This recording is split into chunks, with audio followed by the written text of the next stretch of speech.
আচ্ছা, আজকে তোমাদেরকে শুধু মেকআপ ভিডিও নয়, মেকআপের পাশাপাশি তোমাদের একটা সুন্দর স্টোরি তোমাদেরকে শেয়ার করব। কাকে নিয়ে স্টোরিটাকে নিয়ে আবার আজকে যার রূপ তোমাদের সামনে তুলে ধরবো বা ফুটিয়ে তুলছি তাকে নিয়েই আজকের পুরো স্টোরিটা তোমাদের সাথে শেয়ার করব।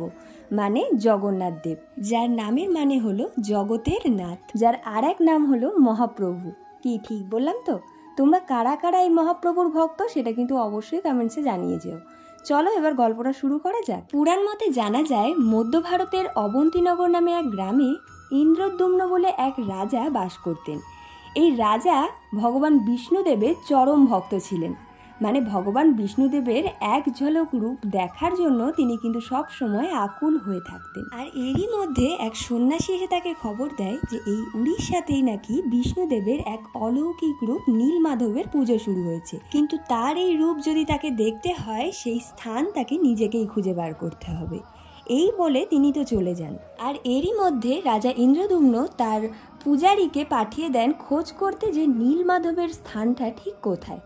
অনেক কষ্টসৃষ্ট করে সেই পূজারী খুঁজে এনে দিলেও এবং রাজা ইন্দ্রদ্যুম্নকে সেই স্থানে নিয়ে গেলেও অনেক কষ্ট করেও ভগবান বিষ্ণুর সেই অলৌকিক রূপ নীলমাধবের দেখা কিন্তু তার মেলেনি এবং হতাশ হয়ে সেখান থেকে ফিরে আসেন।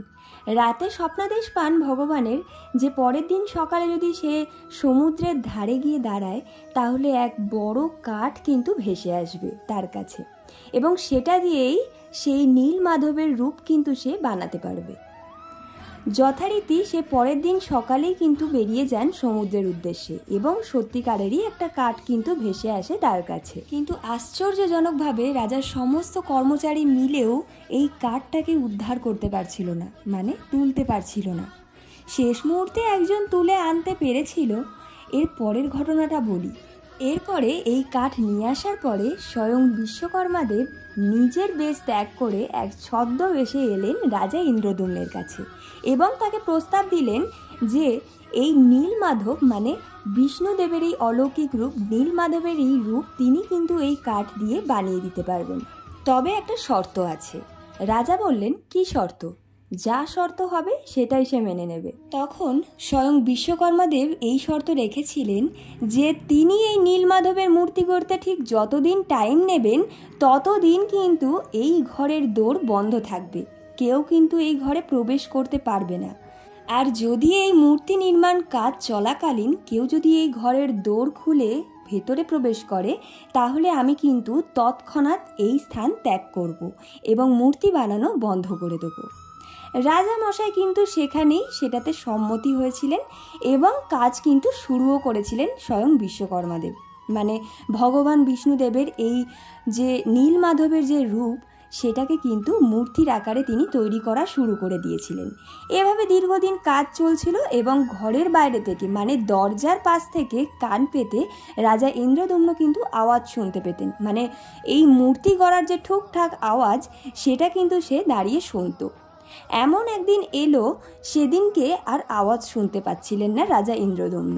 সেদিনকে বড়ই উতলা হয়ে রাজা ইন্দ্রদ্যুম্ন সেই ঘরের দরজা খুলে ফেলেন এবং খুলে দেখেন যে 3টে মূর্তি তৈরি করা হয়ে গেছে কিন্তু সেটা রয়েছে অসম্পূর্ণ এবং যিনি তৈরি করছিলেন তিনি কিন্তু সেই ঘরে নেই। মানে স্বয়ং বিশ্বকর্মাদেব সেই স্থান অর্থাৎ সেই শর্ত মেনে সেই স্থান কিন্তু ত্যাগ করেছেন, কারণ তার শর্তই ছিল যে তিনি যতদিন এই মূর্তি বানাবেন ততদিন কিন্তু এই ঘরের দোর খুলে কেউ প্রবেশ করতে পারবে না। কিন্তু রাজা ইন্দ্রদ্যুম্ন যে সেই শর্ত না মেনেই বড়ই উতলা হয়ে সেই দরজা খুলে ফেলেছে, তাই তার শর্ত মতো সে কিন্তু এই স্থান ত্যাগ করেছে।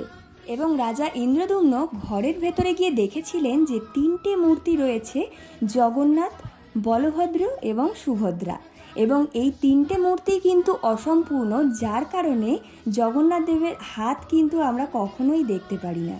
আর এরপর থেকে আমরা কিন্তু জগন্নাথ দেবের এই মূর্তিকে এভাবেই পুজো করি। আচ্ছা, আরও একটা গল্প তোমাদেরকে শেয়ার করি। আচ্ছা, তোমরা কি লক্ষ্য করে দেখেছো যে জগন্নাথ দেবের এই যে স্নানযাত্রা যে আয়োজিত হয়, এই স্নানযাত্রা যেদিনকে হয় ঠিক তার 15 দিনের মাথায় হয় সোজা রথ মানে রথযাত্রা। এই 15 দিন পরেই কেন হয় বা এই 15 দিনের গ্যাপটা কেন থাকে সেটা কি তোমরা জানো? চলো সেই গল্পটা তোমাদের সাথে এখন শেয়ার করব। পুরাণ মতে জানা যায় যে জগন্নাথ দেবের এক প্রিয় ভক্ত ছিলেন মাধব। মাধবও অবশ্য জগন্নাথ দেবের চরম ভক্ত ছিলেন, আর সেই কারণেই মাধবের স্ত্রী মারা যাওয়ার পরে আর তিনি সংসার ধর্মেতে মন দেননি। একেবারে তিনি নিজের সমস্ত ধর্ম কর্ম সমস্ত কিছু বিলীন করে দিয়েছিলেন এই জগন্নাথ দেবের পায়ে। তারপর থেকে শুধুমাত্র জগন্নাথ দেবের সেবা আর সমস্ত কিছু কিন্তু শুধুমাত্র জগন্নাথ দেবের জন্যই শুধুমাত্র করত।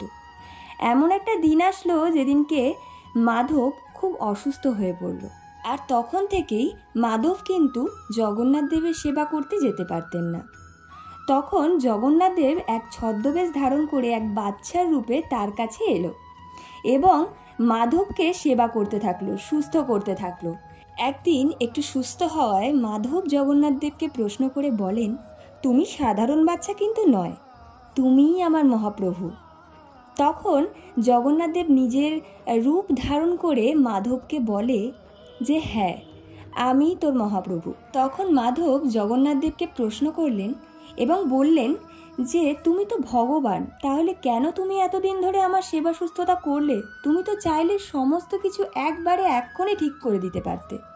তখন জগন্নাথ দেব তার উত্তরে বললেন, হ্যাঁ, চাইলেই আমি সমস্ত কিছু এক্ষণে ঠিক করে দিতে পারতাম, তবে তোর যে এই রোগ হয়েছে এটা যদি আমি এখনই ঠিক করে দিতাম তাহলে এই কর্মভোগটা তোকে পরের জন্মেও কিন্তু ভোগ করতে হতো। তাই আমি তোকে সেবা করেছি, আর এখনও কিন্তু তোর 15 দিন অসুস্থতা থাকবে, আর সেটা আমি আমার নিজের মধ্যে নিয়ে নেব যাতে তুই সুস্থ হয়ে যাস। আর এই 15 দিন জগন্নাথ দেব কিন্তু অসুস্থ থেকেছেন, আর তারপর থেকে কিন্তু এই স্নান যাত্রা থেকে রথযাত্রা পর্যন্ত 15 দিনের গ্যাপ থাকে, কারণ এই 15 দিন আমাদের এই মহাপ্রভু অসুস্থতায় থাকেন এবং অসুস্থতাটা যখন কেটে যায় তারপরে তিনি মাসির বাড়ির উদ্দেশ্যে ঘুরতে বেরোন, আর সেটা হলো সোজা রথ। এবং 7 দিনের মাথায় তিনি যখন মাসির বাড়ির থেকে বাড়ি ফেরেন তখন সেটাকে বলা হয় উল্টো রথ। কেমন লাগলো আজকের এই গল্প দুটো? আশা করছি তোমাদের খুব ভালো লেগেছে। আর যদি গল্পটা ভালো লেগে থাকে তাহলে কোন গল্পটা তোমাদের খুব ভালো লাগলো আর কোন গল্পটা তোমাদের অজানা ছিল সেটা কিন্তু জানিও। আর তোমাদের জানা যদি এই জগন্নাথ দেব বা মহাপ্রভুর কোনো গল্প জানা থেকে থাকে তাহলে কিন্তু অবশ্যই একটা কমেন্টসে বলে যেও। আমি সবার কমেন্টসের গল্পগুলো কিন্তু পড়ার জন্য রেডি হয়ে থাকলাম। তোমাদের যদি কোনো ভালো গল্প জেনে থাকো তাহলে কিন্তু অবশ্যই কমেন্টে জানাতে একদম ভুলো না। আমি তোমাদের সবার গল্পগুলো পড়বো আর অবশ্যই তোমাদের গল্পগুলো পড়ে তোমাদেরকেও উত্তর দেব। কেমন লাগলো আজকের একটু অন্যরকম ভিডিওটা? আশা করছি ভালো লেগেছে। আর আজকের আমার এই মহাপ্রভুর এই লুকটা কেমন লেগেছে সেটাও কিন্তু জানিও। অনেক কষ্ট করে তোমাদের জন্য আজকের লুকটা করেছি।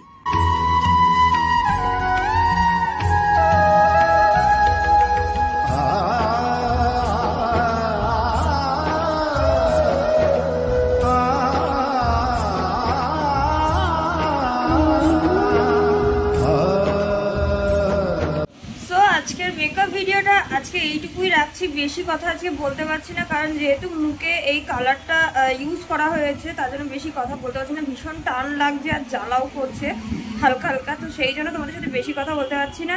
আজকের এই মেকআপ লুকটা করতে সত্যি বলছি ভীষণ স্ট্রাগল করতে হয়েছে। যারা এরকম একা একা মাইথোলজিক্যাল মেকআপটা আবার চোখ বন্ধ করে করতে হয়, ব্যাপারটা ভীষণ টাফ ছিল আমার কাছে। আমি খুব ভয়ে ভয়ে মেকআপটা করেছি, জানি না কেমন হয়েছে।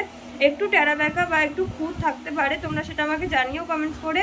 কেমন লাগলো সেটা কিন্তু অবশ্যই জানিও। অনেক কষ্ট করে তোমাদের জন্য আজকের এই ভিডিওটা শেয়ার করলাম, তো এইটুকুর জন্য একটা লাইক তো অন্তত করে দিও। আর প্লিজ ভিডিওটাকে লাইক করার সাথে সাথে একটু কমেন্টসও করে জানিও যে তোমাদের কেমন লেগেছে। ভালো লাগলে প্লিজ তোমাদের সোশ্যাল মিডিয়াতে শেয়ার করো বেশি বেশি করে।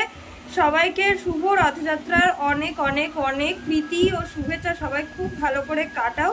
আর জয় জগন্নাথ সবাইকে। সবাই খুব ভালো থেকো, সুস্থ থেকো। দেখা হচ্ছে পরের ভিডিওতে, ততক্ষণ আজকের মতো